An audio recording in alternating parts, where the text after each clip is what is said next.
Hello everyone, so bigyan ko lang kayo ng update sa mangga natin. Again, apple mango po to. Yan po, kung makikita nyo yung bulaklak niya now. And ayan o, meron na po siyang maliliit na mangga.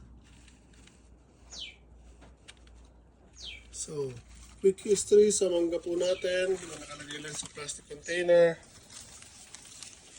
Pasensya na, siksikan po kasi sila dito sa loob ng mini greenhouse. So medyo ang hirap kumilos. So, 2 years na po sa akin tong mangga na ito. And nasa pangatlong taon po niya sa akin, or pang 3rd year na po ito. And now pa lang po siya namulaklak.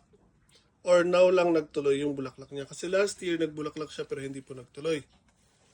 And dahil po umiinit na ulit dito sa loob ng mini greenhouse natin,